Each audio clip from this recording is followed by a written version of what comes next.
This is the Heather Petero Show, where conversation meets calling. Well, welcome to the Heather Petero Show. I am so glad to be with you today.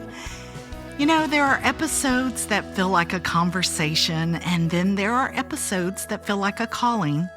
And today is both, because we're talking about something people don't know how to talk about until it happens to them. What do you do when the unthinkable happens and you still have to wake up the next day and keep living? Some stories just don't break your heart, they rebuild it. Not into the same shape, but into something with more compassion, more courage, and honestly, more fire. And I'm going to tell you right now, I'm a crier, so we're going to test out my waterproof mascara today. So if you hear me get a little wobbly, I'm fine. But here's what I love about today's conversation. It's not going to be heavy in a hopeless way. It's going to be honest. It's going to be strong. And it's going to be encouraging, especially for parents who have lost children and feel like nobody around them knows what to say, because my guest has lived it. And she's built something that keeps shining through faith, family, community, and a legacy that refuses to go quiet.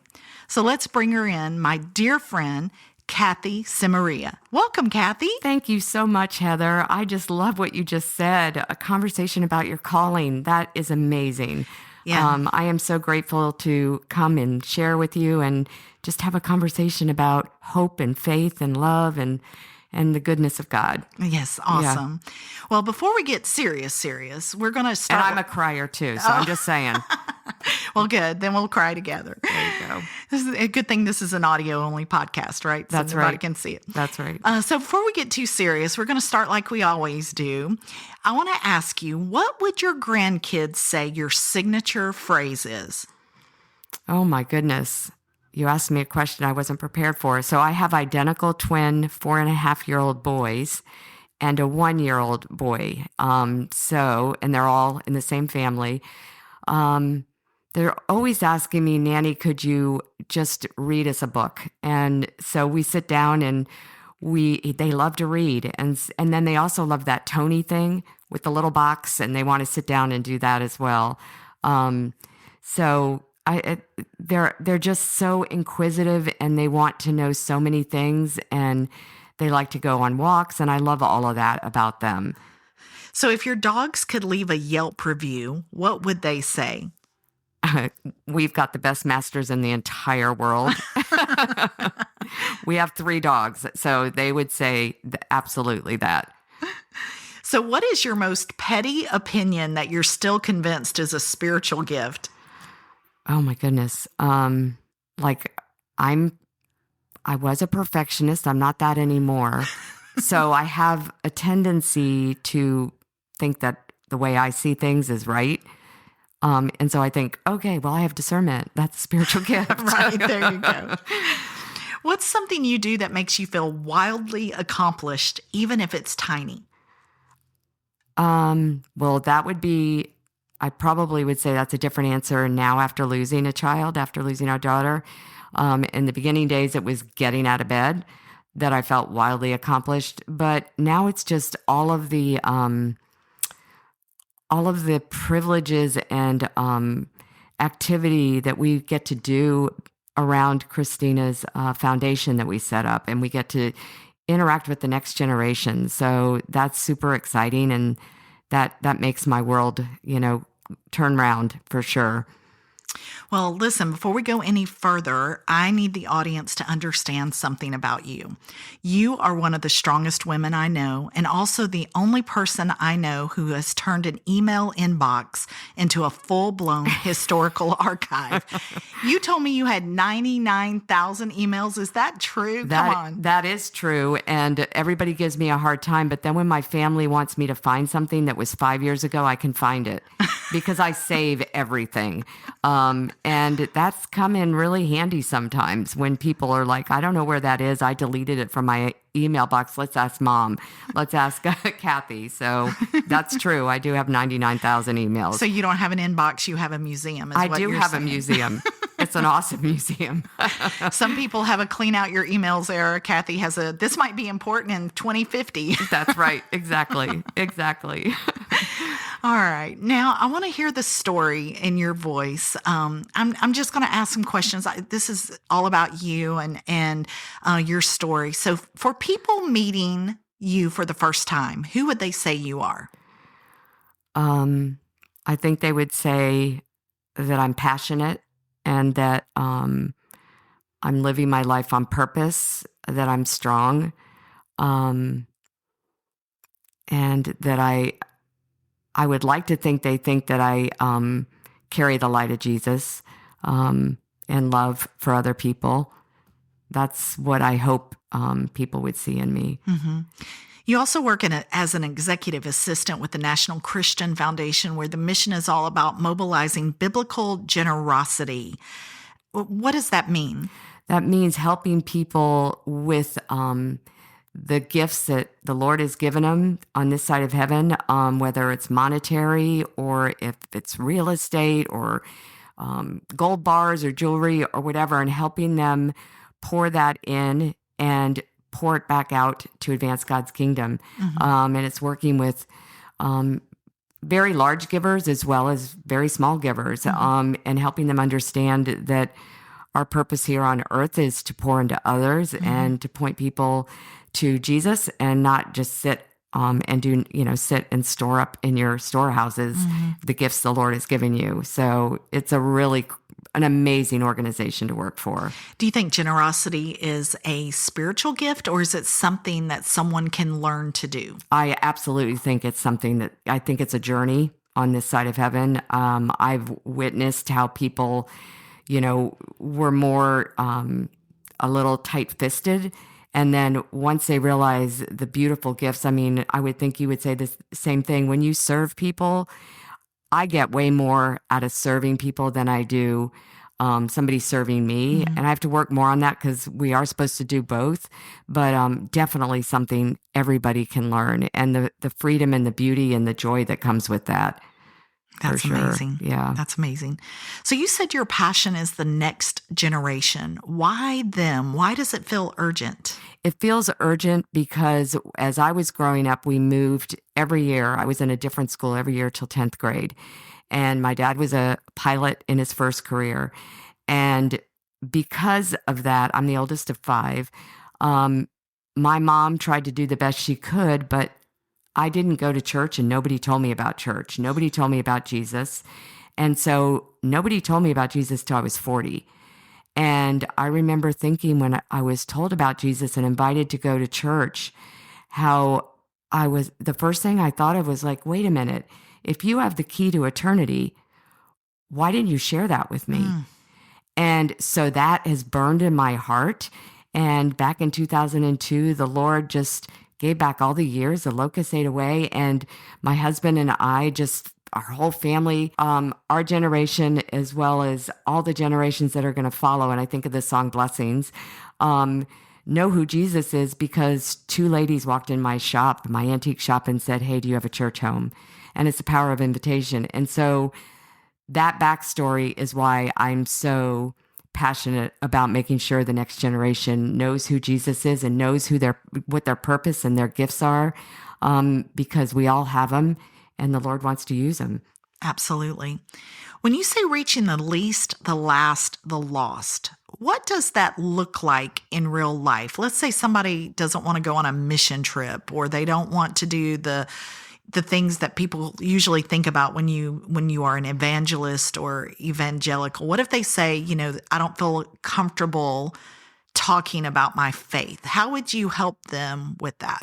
I would help them with that this is what I do every morning. I say, God, whoever you put in my path, let me have the eyes to see how I can interact with that person and make sure that I am not missing anything that person might be going through. So practically, it could be somebody that you see sitting alone, somebody you see that's struggling in the grocery store, somebody you see homeless, and just finding ways, like sitting in the Starbucks line and deciding I'm going to buy the coffee for the person behind me.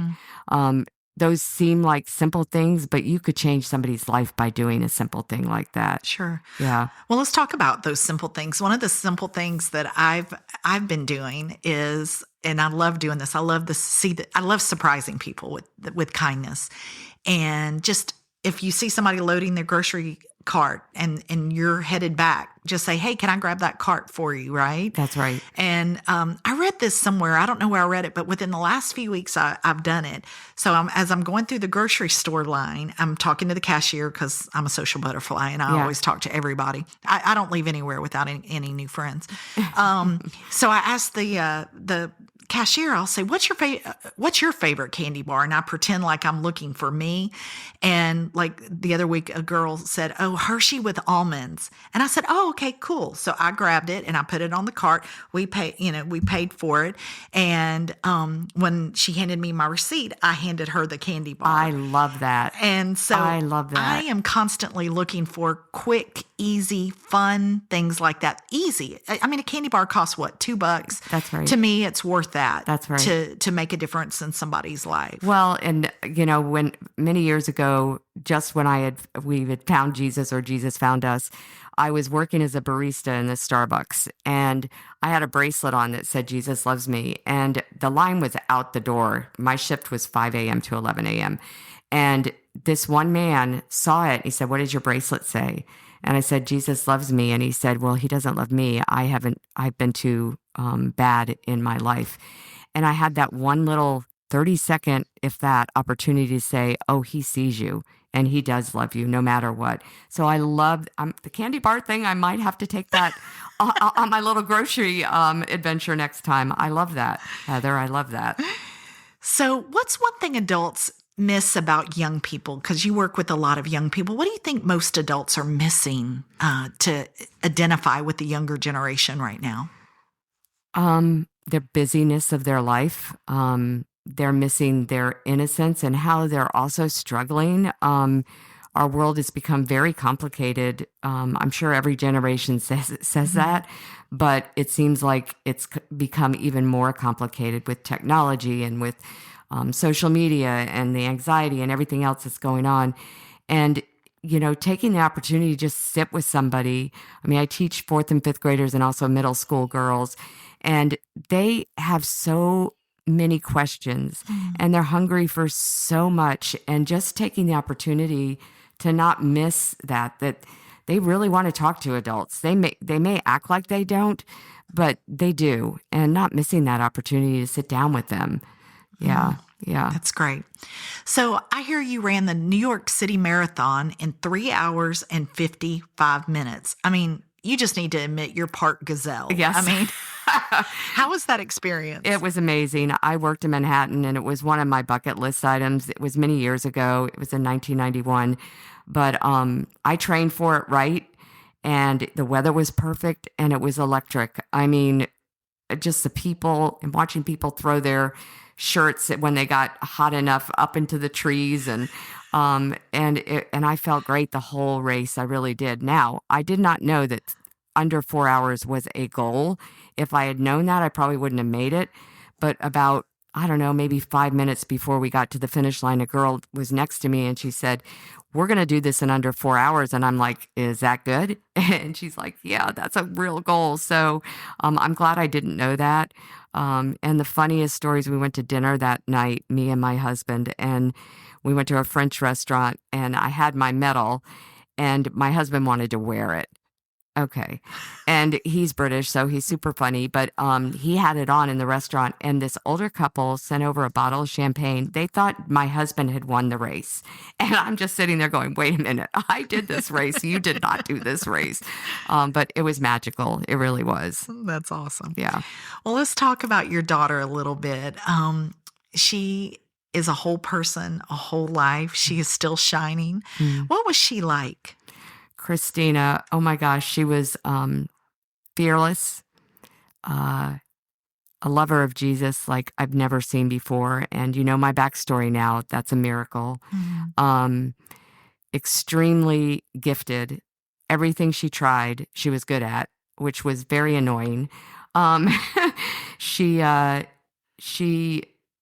when she was young at the church, she wanted to start a youth band because there was no youth band.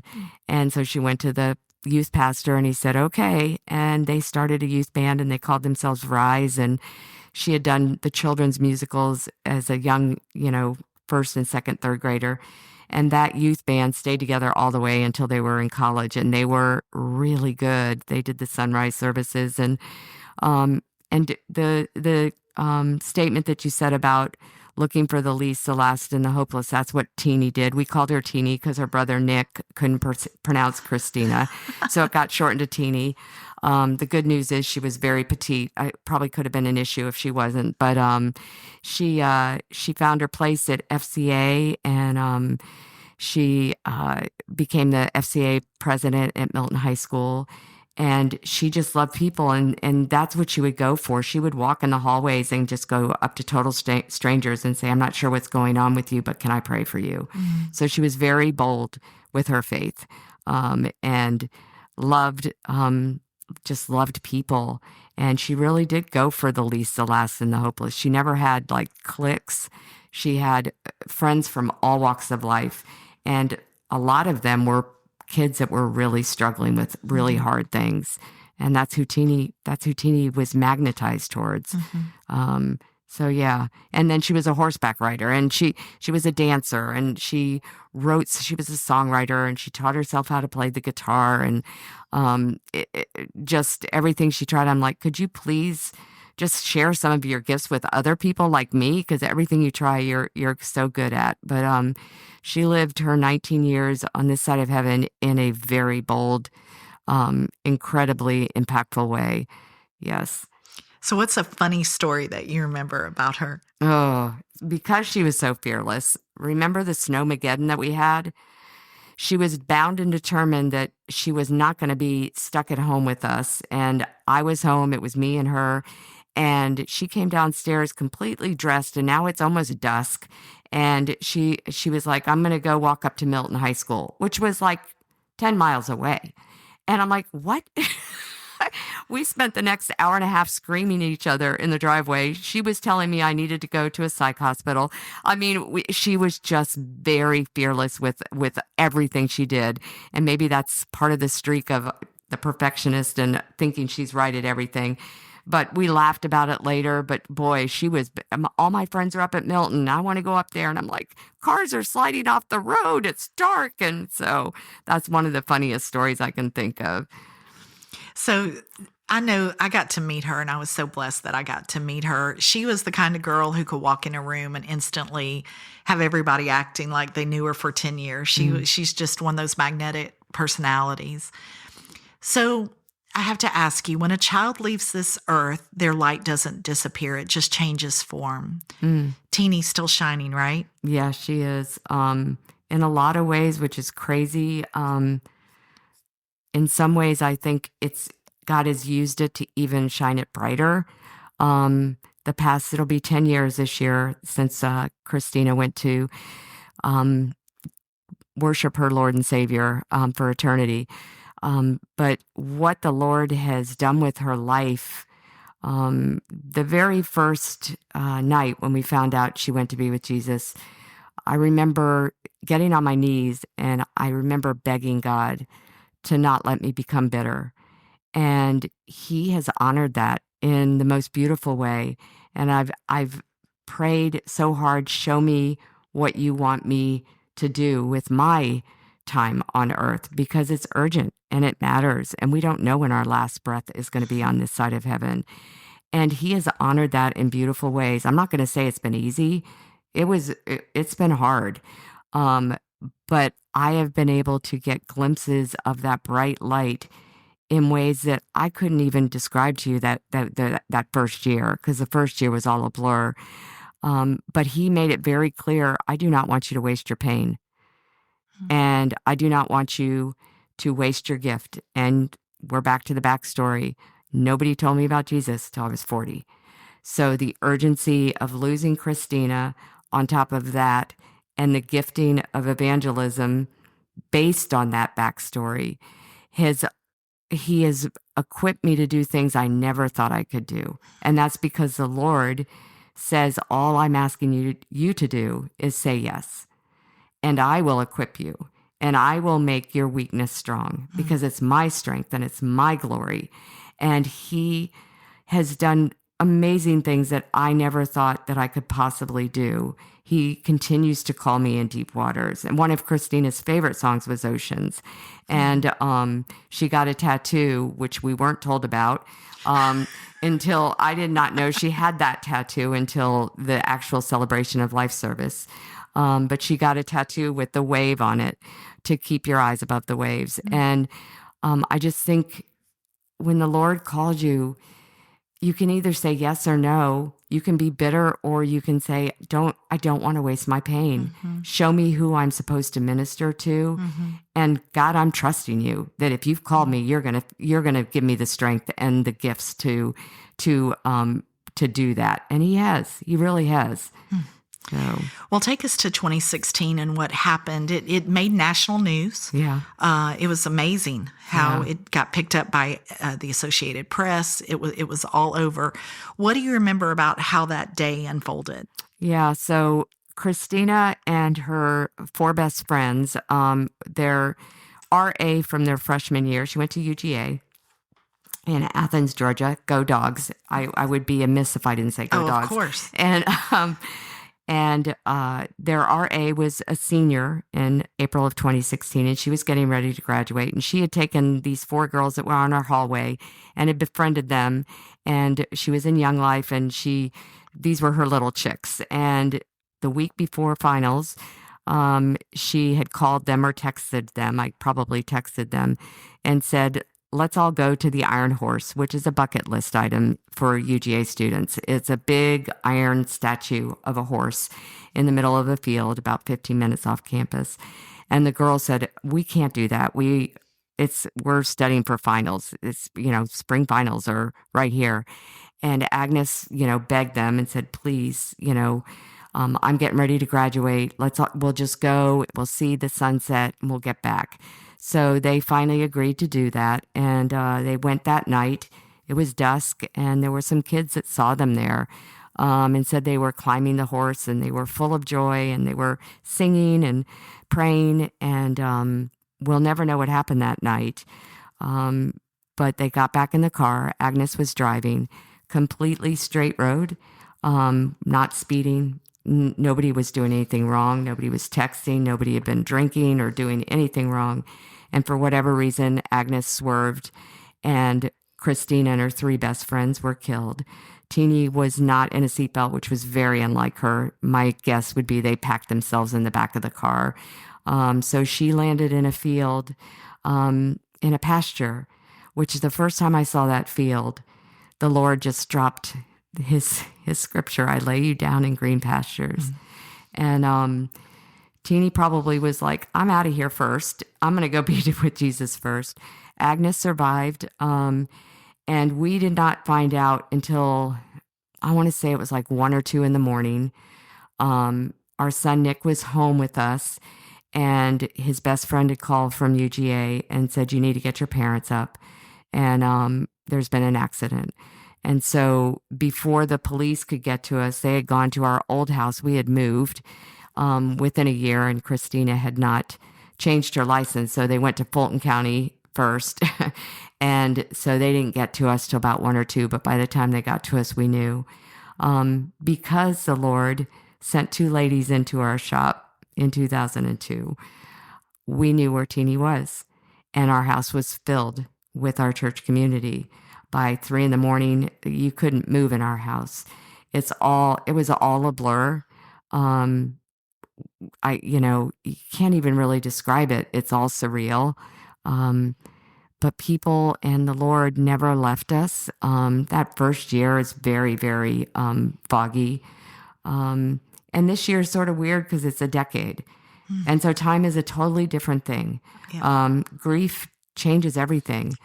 But what I've learned in the grief is that the Lord's promise that he makes beauty out of ashes, and he takes the brokenness. And if I didn't have that brokenness and suffering like the Lord did, if I were all whole and perfect, I wouldn't be able to shine the light of Jesus through all those cracks. And boy, do I have a lot of cracks. I'm just saying, from pre-Jesus to, I am a work in progress. I've got a lot of stories, but the Lord has taken, and he shows us in the Bible how he takes the most ordinary broken people to do his extraordinary things.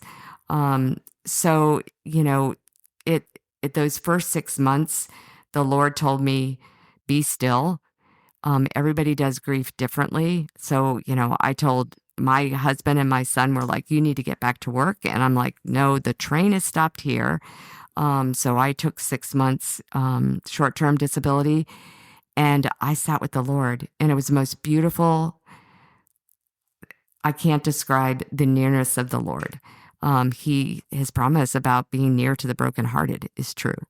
And so, yeah, it's all a blur, but I didn't have to jump into anything. And I learned that being still and just trusting each step as it came, and I'm still doing that, it's given me a lot of peace and a lot of comfort to know I don't need to know what's going to happen tomorrow.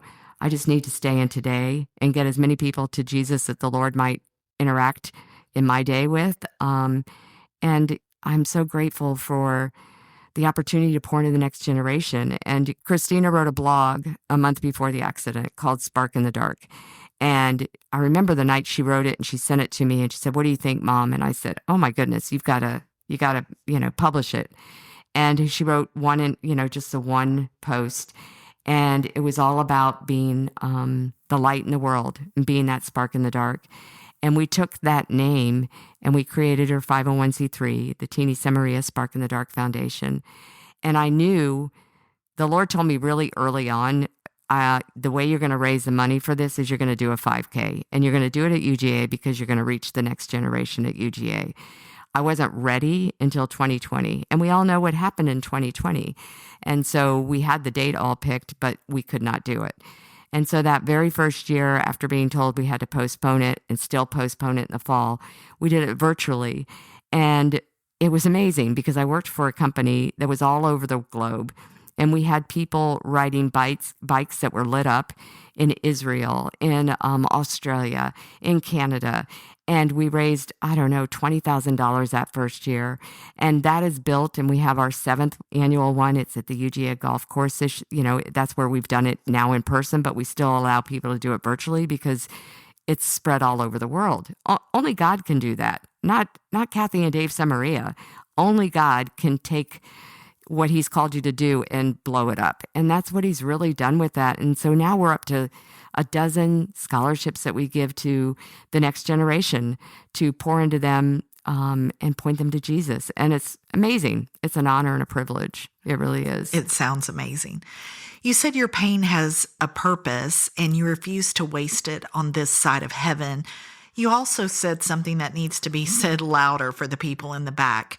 Happiness is based on circumstances, but joy is an orientation of the heart. Those are Tini's words. Yeah. That's Tini's words on her blog. And wow, that's super powerful, just thought. And it's like, it's so true. I mean, if we base our joy on the circumstances of our day, we've lost before we've even gotten through the end of the day. We'll never be happy. We'll never be happy. Yeah. And the orientation of the heart is keeping our eyes fixed on him and knowing that he is holding the world in his hands. And even when especially the world looks like it's spinning out of control, nothing takes our Lord by surprise. Sure. Nothing. Well, and I think we take it for granted. I mean, even the Bible says that the joy of the Lord is our strength. That's right. And so when we think about that, I think we say it so much as believers that we take it for granted. That's right. That's right. That's right. I never want to take that for granted. Mm-hmm. And it doesn't mean that, goodness gracious, the Lord never promised us that we weren't going to have suffering and pain on this side of heaven. And boy, do we. But you have a choice. You either walk in that pain with purpose, because there's so many people that feel like they're alone in their pain, and it can be whatever. It doesn't have to be child loss. There's so much pain, whether you've never been able to have a child, whether you've had an abortion. You can go down the list. Mm-hmm. And doesn't it just so beautiful? And I think it's I don't remember where in the Bible is, but talks about the Lord comforts us so we can comfort others. And so we're supposed to use our suffering to help others realize they're not alone, and to unlock our prison. And then that allows them to go, oh, she's been there too. Mm-hmm. And now I can actually authentically and vulnerably talk about what I'm going through. And so my ministry, which I never thought would be this way, is moms that have lost a child, but the next generation that is coming along to see that there is joy even in the hardest of hardest sufferings in this world. If that makes sense. Sure. Yeah. Well, and I think people think once you are a Christian that everything's just going to be hunky-dory, and that'd be a big no. Exactly. and that everything must be right. And if you're a Christian and you're suffering, then your God must not be that big of a God or that loving of a God. And that's just not true. We're still human. That's and right. We do serve a great God and a good God and a faithful God. Right. But at the same time, we're still needing a savior, just like everybody else, every single day. Absolutely. So what do you say to parents who feel guilty because they're still not okay if they've lost a child? I would say give yourself grace. Give yourself grace, and just lay down the expectations. Surrender in where you are. Take small steps of where you are. And, grief is so different for everybody, and there's no timeline to it, and it's not linear. It's up and down and all over the place. And, they've got like the 5 stages of grief. Well, they've added a 6, Finding Meaning by David Kessler. And that is where I resonate the most with, because I have found that because I know my purpose and my meaning, that serving others has ministered to me. Does that make sense? Mm-hmm. And so as far as, feeling bad that you're not like one step further along, or you feel like you've made a couple steps and now you're back again. I mean, it's like an ocean. One day you can feel like, okay, I'm not in the riptide. The next day you can feel like I'm face down. It's okay to take a nap on the swing with your dog. I mean, it is okay to just get out of bed, have a cup of tea, and not beat yourself up. Just give yourself grace. I mean, that's what I would say. Give yourself grace. And don't compare yourself to somebody else's grief journey. Just because somebody else is doing grief differently than you are does not mean they're doing it right. There is no right or wrong. There just isn't. And I can't, emphasize this enough. For me as a Christian, my comfort has come from the Lord. I mean, the first chapter I went to, which reading still is difficult for me since losing Christina, but the first chapter I went to was Job. And I know it sounds morose because, boy, he lost everything. But when I got to the end of the chapter, what the Lord says is, were you there when I was creating the world?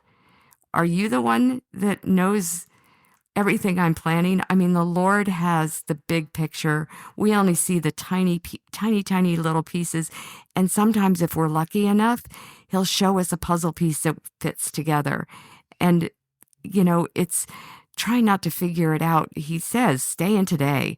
Don't worry about tomorrow. Today's got enough that and don't miss the joy of today. Mm-hmm. Right. And it's okay to, crying, he gave us tears for a reason. Mm-hmm. He really did. And he's collecting all those tears. I don't know what for. I can't wait to ask him, why did you collect all my tears when I get to heaven? But he says he must have a bunch of jars for me. And find your community, find your people, find somebody that is your cheerleader, not somebody that's telling you that, oh, you should move on. You should get over this. You can't get over losing a child.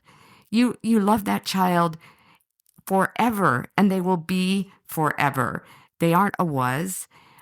So, surround your people with people that are your cheerleaders, your encouragers, the ones that want to talk about your child, because really my experience has been losing Christina is, you don't want anybody to ever forget about your child, ever. And so finding those people that, hey, would you share a story about, and getting to share the Snowmageddon, shouting in a driveway, just getting to share with somebody that doesn't just want to sit with you and just be with you. If that makes sense. Yeah. Sure does. So we want to hear Tini's original song, Be Still. People can still find it through her site and on digital platforms. Cathy, tell me about the song, and then we're going to play it. Okay. So Christina would write songs, and then she'd come and sit up on the kitchen counter with her guitar, and she'd go, I just wrote a song. You want to hear it? Well, she served with Young Life at Trail West in Colorado the summer before the accident, July 2015. And my brother, who works with Young Life, he's worked at Young Life his whole career, he was there with his whole family. And Christina was a horse wrangler, because I told you she rode horses. And they would do the breakfast, the morning wrangler breakfast. And her team realized that she was a singer. And so then she started leading the worship for the month that she was there. And she wrote Be Still while she was in Colorado that summer. And her team was like, we need to record this. Thank goodness they said that. And they recorded it. And we have that gift of her voice forever until I get to hear it at the feet of Jesus. I'll get to hear that song by her personally again. But that's where she wrote the song, Be Still. So it's a beautiful song. Well, let's hear it.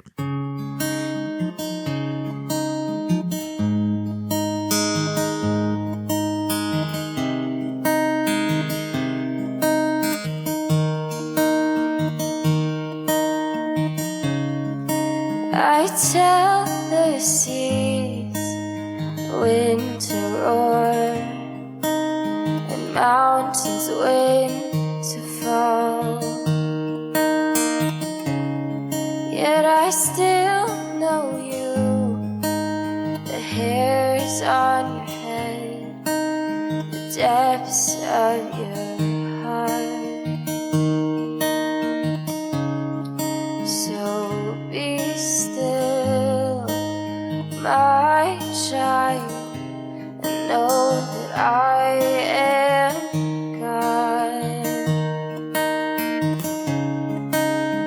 Cast your worries and doubts upon me, for I hold your heart.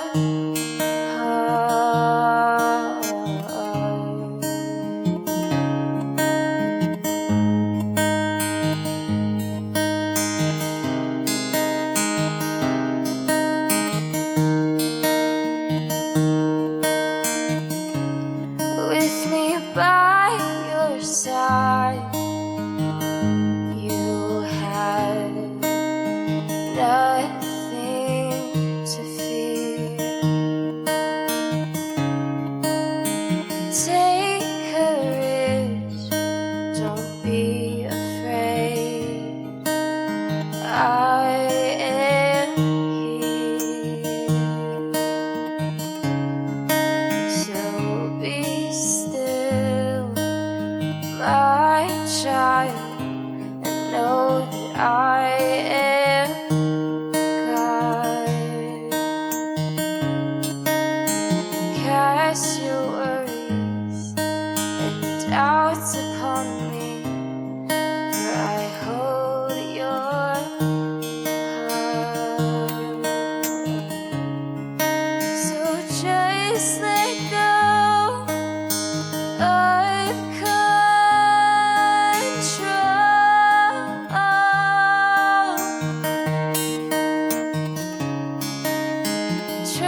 still, my child. Know that I am God. Cast your worries and doubts upon me, for I hold your heart.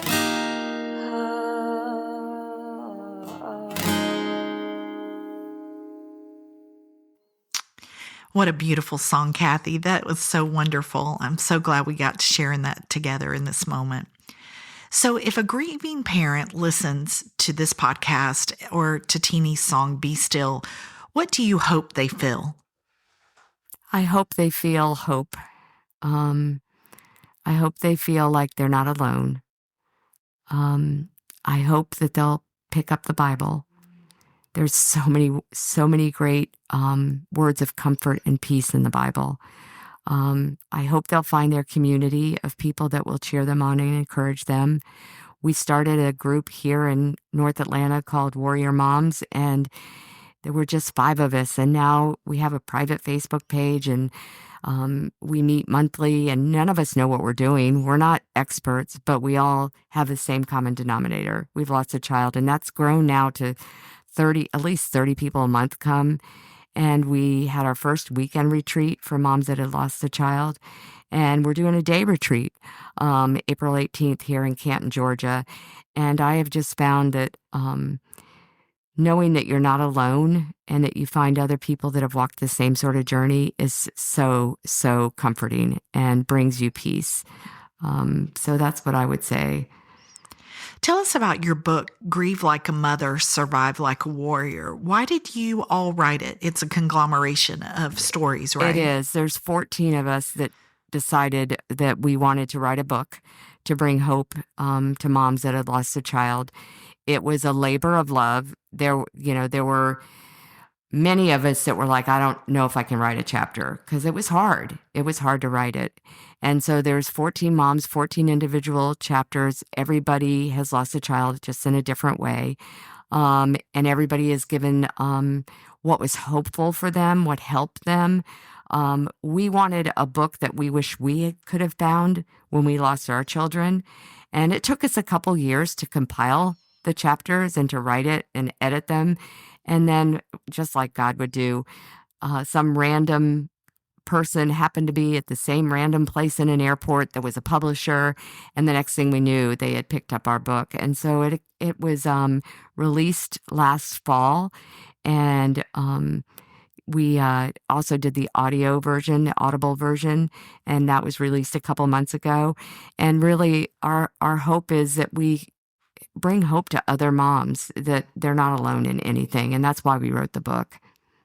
Well, you have an upcoming retreat coming up, right? A day of restoration. What happens in that space? Tell us about that. So it's in Canton, Georgia, and it's a good friend of ours who their family grew up with our family at our church. And they bought a piece of land, 15 acres, about 10 years ago. And their daughters were the same age as Christina. So they have rocking chairs with Tini's name on it that say Spark in the Dark and Lover of Jesus. And about a year ago, they felt like the Lord was calling them to build a foundation called New Ground Foundation. And they built this beautiful venue that their vision is to get to pour into the community in all sorts of different ways. Their passion is fostering. They fostered a young man when Christina was growing up, and they just want the venue to be space for people to come and have events. They had a father-daughter thing and a Valentine's date thing, and that the people that do events will then fund the nonprofits that want to pour into the community on different things. So I went to Kevin and I said, hey, this is my vision. I would love to do a day retreat for moms that have lost a child in our community. Will this fit your vision? And he's like, absolutely. So they are partnering with us, and we're just planning and preparing. There's 3 of us that are trying to pull all the agenda together, and we're going to have just laughter and tears, and we just want it to be a space for the day that there'll be lunch and there'll be crafts because we're girls, and there'll be a prayer walk, and just want to draw them closer to feeling that hope, and hopefully also that they'll meet other women in the community that can walk alongside them as well. That's awesome. So if you're a parent listening and you've lost a child, you are not alone. You don't have to carry this by yourself. Find your people and let someone sit with you until you can breathe again. All right, this is where we turn inspiration into action, Cathy, because this isn't just a race where people show up and check their watches for their personal record, okay? So when we show up at UGA on October 18th, right? That's the Spark in the Dark That's 5K correct. this year. That's correct. You're literally helping push back the dark for students who need that scholarship and families who need hope, right? That's correct. So if you've ever felt helpless watching a friend grieve and you didn't know what to do, here's your easy button. So Cathy, set the scene for us. What does Spark in the Dark feel like when you're standing there and you see all of those lights? It's almost indescribable. I mean, it's grown over the past 7 years. We partner with AKIO, which was Tini's sorority, and it got so big that I couldn't handle it. And so they created an officer position that's a Tini Spark in the Dark chairperson, and they have to apply for that and get nominated to do that chairperson. And on year 3, we had a DJ, and he played Tini's song, Be Still. And to stand there at the UGA golf course with the next generation, listening to Be Still, with Christina singing that and pointing them to just the light, the thing that we all hunger for and we all want to know. I mean, the Lord planted that in each of our hearts. And I can't tell you how many of those young girls or young men have come to me and wanted to have coffee together to know the God that brings hope and peace and comfort. So it's a beautiful night. We do it, it's 5:30 at night, so it's at dusk when they're finishing. And now we have the UGA cheer dogs there. We have all the drinks the kids like to drink, hibba and all those different things. And it's just a super fun night. And we're pouring into the next generation. What an honor and what a privilege. That sounds amazing. What do the scholarships and the support actually mean to the students who are in need? Well, it means the world to them because there are a lot of students that need help financially for their schooling. And then there's a lot of students that want to be able to go on mission trips that we're able to fund. Those that go to Wind-Shaped Camp, that camp Tini went to, that's in Rome, Georgia, and Nick went to, and we get to help send them to Windshape, which is an amazing camp. And then CYT Atlanta, which is music. You're all about music. And Christina did CYT Atlanta, and we get to fund them. And Milton High School. I mean, we have a dozen scholarships now. And Passion Conference is one of the biggest ones we have. And we get to send 18 to 25-year-olds to that. And I think since we started those scholarships, we've sent over 450 students to that conference. So it just plants hope in these kids that they're seen, which is what I hope that I can do. That's what I hope the Lord will let me continue to do.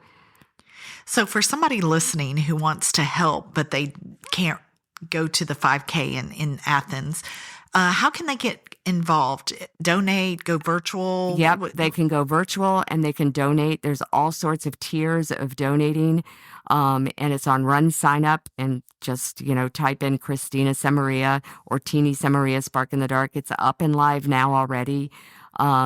So any money that they donate goes straight to Tini's foundation, that goes straight to the next generation for one of those dozen scholarships that are given every year. And like I said, it continues to grow every year, which is amazing. So let's kind of recap here. So we've got the Spark in the Dark 5K coming up and you can do virtual as well.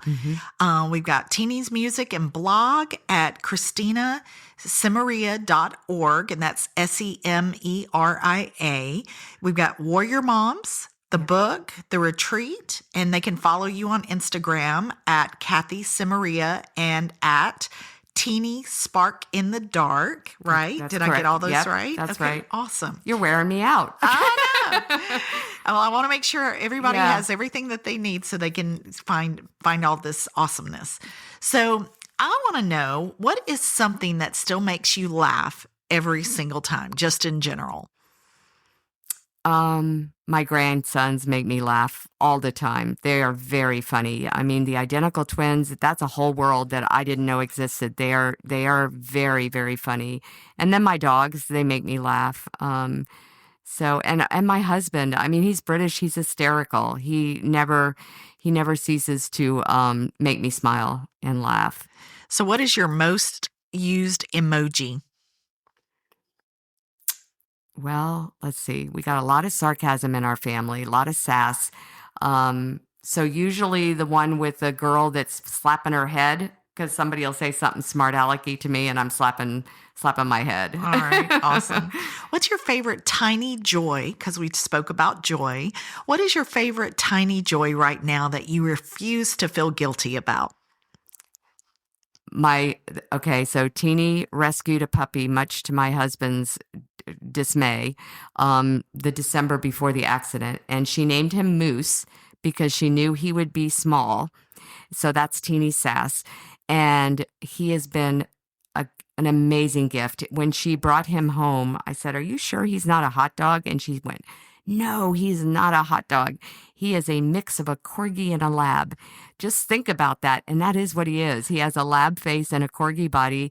And Moose has brought us so much comfort and joy because it's a piece of Tini. He's 10 now. But every day, I can't wait to see him. So what's one hill you'll die on that has nothing to do with theology and everything to do with being a human? And for the record, if your answer is never deleting emails, we already know that. Oh, gosh. A hill to die on. Don't touch my piles in my house. It's the same theme. If I've got a pile of paper going on, my husband likes to move things, and that's the hill I'm going to die on. Don't touch my piles. I have an organization process going on. Well, Cathy, I love you so much. Thank you for telling your story and for continuing to honor Tini with purpose and faith. Is there anything last minute thing you would like to share? I would just love to encourage everybody with Tini's own words from her Spark in the Dark. Please. And this is her sass, but this is what we should all do. These are Tini's words. And I compare it to a spark in the dark. As small as a spark in the dark might be, it can be seen by all those around it. And if those sparks encourage further sparks, a tremendous light can be created and overcome any and all darkness. So as easy as it is to say, my one life and heart probably won't make much of a difference, considering how many people there are in the world, you're wrong. Sorry, not sorry. There is power in one heart, just as there is power in one spark. So to the parent who is listening, who has lost a child, you are allowed to grieve, you are allowed to laugh again, and you are allowed to need people. Find gratitude and joy where you can. Find your community. Live your life on purpose, all for Him. And if you want to get involved with Cathy and all that she's doing with Spark in the Dark, just reach out to her. Again, her Instagram is at Cathy Semeria, and Tini's is, tell us what that is. At Tini Spark in the Dark. At Tini Spark in the Dark. Yep. Awesome. Awesome. Thank you for coming, Cathy. Thank you, Heather, so much. What a joy. We'll see you next time. You've been listening to the Heather Petero Show, produced by Heather Petero Studios. Connect with us on Facebook or Instagram, or visit heatherpetero.com. Until next time, stay creative and live on purpose.